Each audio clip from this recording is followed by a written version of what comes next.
नमस्कार मित्रों, आपका हमारे चैनल गुरु ज्ञान में एक बार फिर स्वागत है। आज हम आपको सुनाने जा रहे हैं वैशाख मास महात्म का चतुर्थ अध्याय। श्रद्धा भक्ति भाव से श्रवण करें। बोलो सच्चिदानंद भगवान की जय। मिथिलेशपति ने पूछा, ब्राह्मण, जब वैशाख मास में धर्म अतिशय सुलभ पुण्य राशि प्रदान करने वाले भगवान विष्णु के लिए प्रतिकारक चारों पुरुषार्थों के तत्काल सिद्ध करने वाले सनातन और वेदोक्त है, इस संसार में उनकी प्रसिद्धि कैसे नहीं हुई।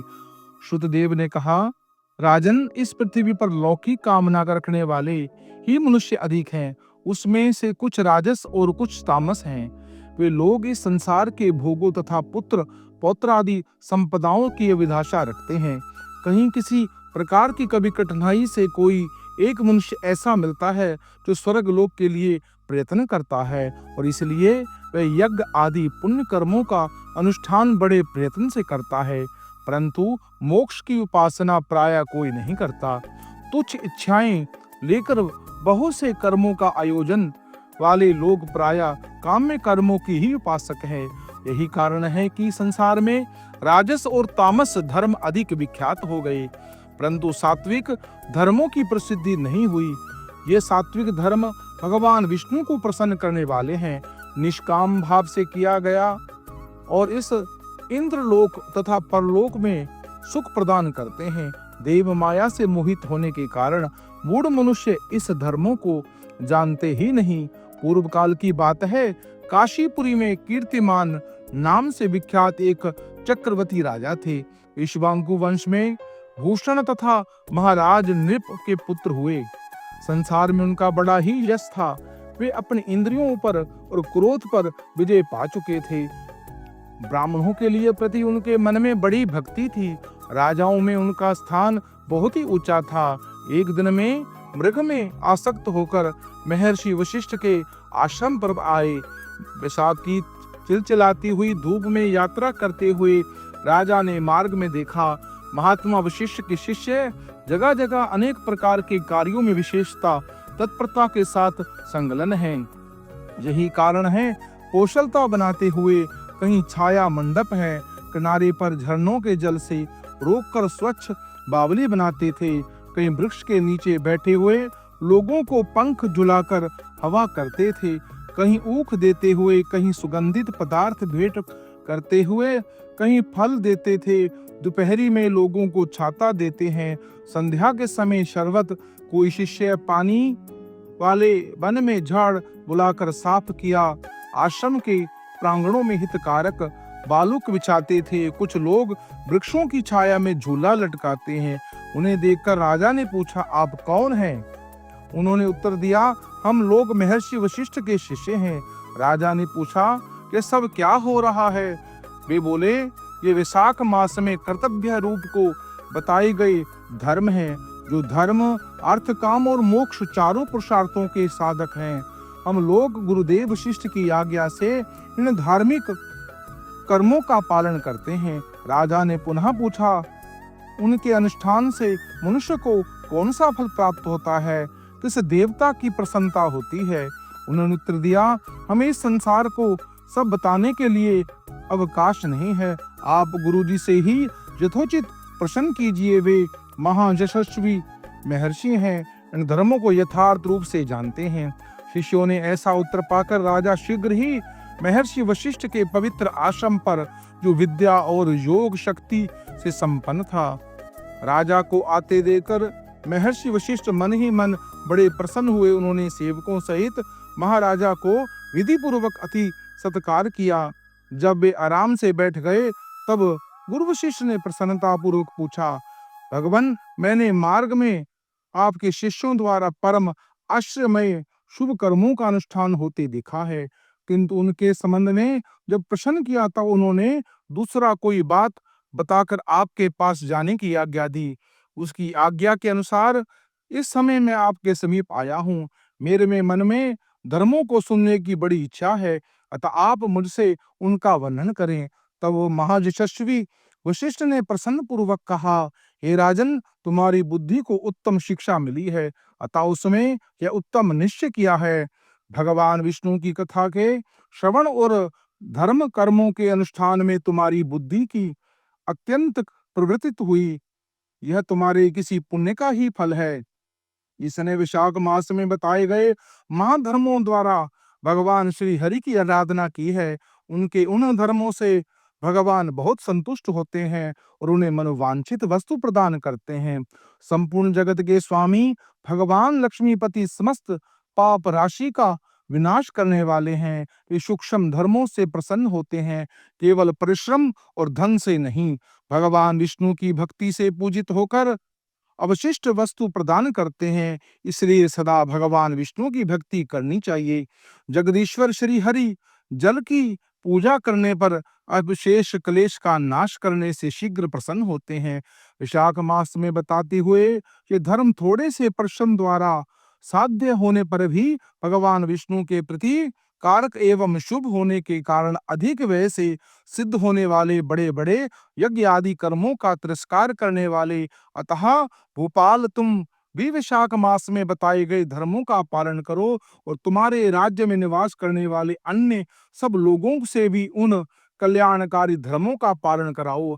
इस प्रकार से विशाख मास के धर्म पालन की आवश्यकता को शास्त्रों और युक्तियों से भली भांति सिद्ध कर कर वशिष्ठ जी ने विशाख मास के सब धर्मों का राजा के समक्ष वर्णन किया।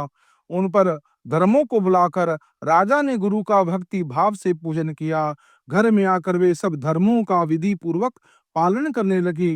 देवादिदेव भगवान विष्णु में भक्ति रखते हुए राजा कीर्तिमान देवेश्वर पद्मनाभ के अतिरिक्त और किसी देवता को नहीं देखते थे।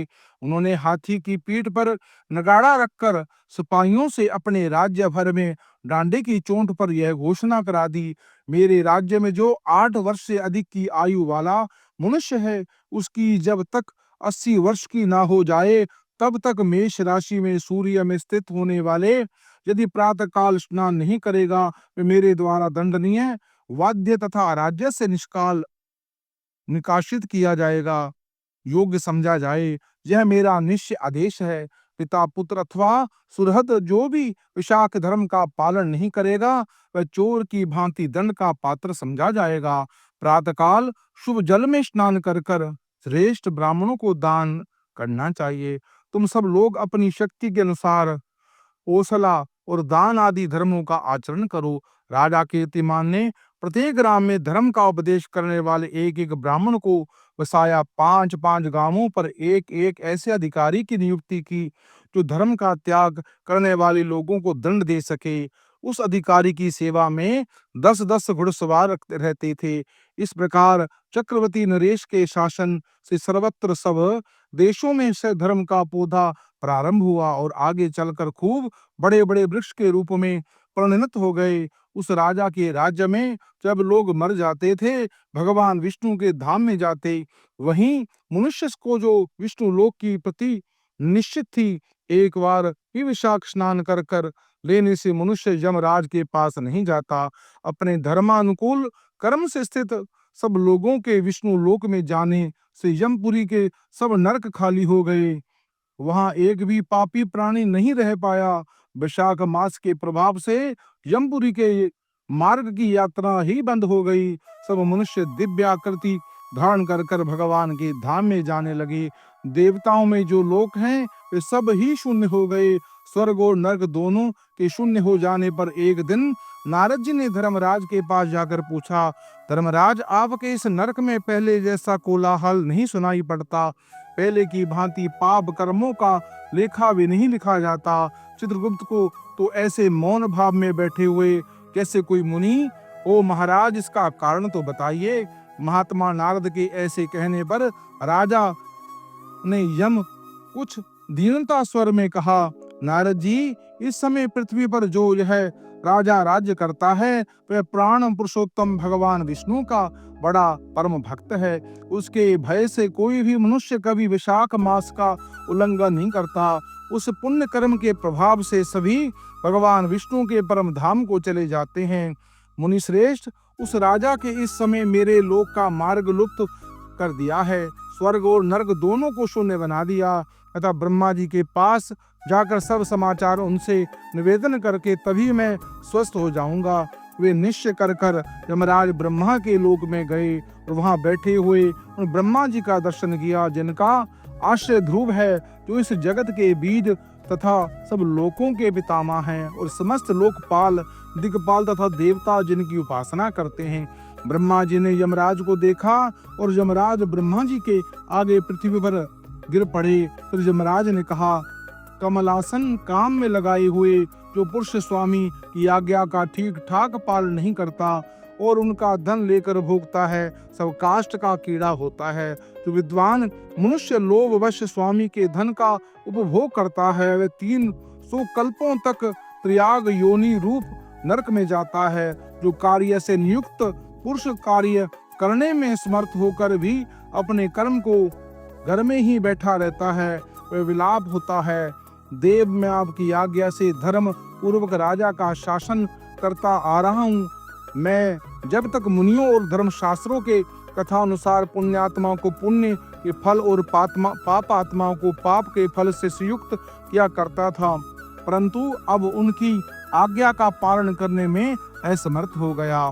कीर्तिमान के राज्य में सब लोग वैशाख मासोजुक्त पुण्य कर्मों का अनुष्ठान कर पितरों और पितामहों के साथ वैकुंठ धाम में चले जाते हैं।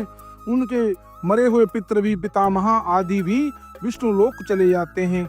इतना नहीं, पत्नी के पिता, ससुर आदि भी मेरे लेख का मिटाकर विष्णु लोक में चले जाते हैं। देव, बड़े बड़े यज्ञों द्वारा भी मनुष्य जैसे गति नहीं पाता, जैसा वैशाख मास में मिल रही संपूर्ण तीर्थों से, दान आदि से, तपस्याओं से, व्रतों तथा अथवा संपूर्ण धर्मों से युक्त मनुष्य भी उस गति को नहीं पाता जो विशाख धर्म तत्पर हुए मनुष्य को प्राप्त हो रहा है।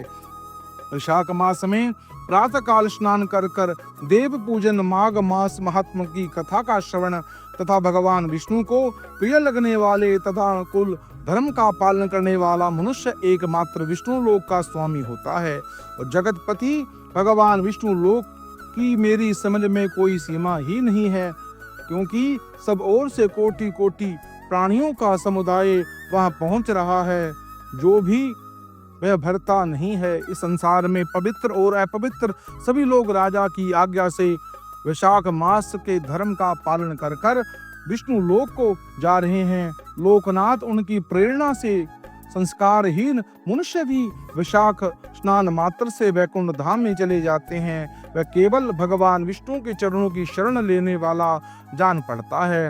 वह समस्त संसार में विष्णु लोक में पहुंचा देता है। जो पुत्र, धर्म, अर्थ, काम और मोक्ष के प्रतिकूल चलता हो, वह पृथ्वी पर माता के पेट से पैदा हुआ रोग है। वह अधम पुरुष अपनी माता का घात करने वाला कहा जाता है। किंतु राजा कीर्तिमान की माता और उनकी पत्नी का पुण्य संसार में विख्यात है। उनकी माता एकमात्र वीर जननी है और राजा निश्चय ही संसार में बहुत बड़ा वीर है। जिस प्रकार कीर्तिमान मेरी लिपि को मिटाने में उद्यत हुआ है, ऐसा ही उद्योग प्राणों में और किसी का नहीं सुना गया। भगवान विष्णु की भक्ति में तत्पर राजा कीर्तिमान के सिवाय दूसरा ऐसा किसी ने नहीं जाना, जो डंका बजाकर घोषणा करता हुआ लोगों की ऐसी प्रेरणा देता हो और मरे हुए मेरे लोक के मार्ग को विलुप्त करने की चेष्टा करता हो। मित्रों, इस पुण्यदायिनी कथा का जो श्रवण करता है, बखान करता है और श्रवण करता है, उनके समस्त पाप नष्ट हो जाते हैं, पापों से मुक्त हो जाता है। ऐसा मनुष्य भगवान के परम धाम को प्राप्त होता है और भगवान की आशीष कृपा का पात्र बन जाता है। मित्रों, यह कथा अगर पुण्यदायिनी कथा अगर आपको अच्छी लगी, इस पुण्यदायिनी कथा को आप अपने इष्ट मित्रों से शेयर करें और इस चैनल को सब्सक्राइब करें, लाइक करें और कमेंट बॉक्स में ओम लक्ष्मी नारायण अवश्य लिखें।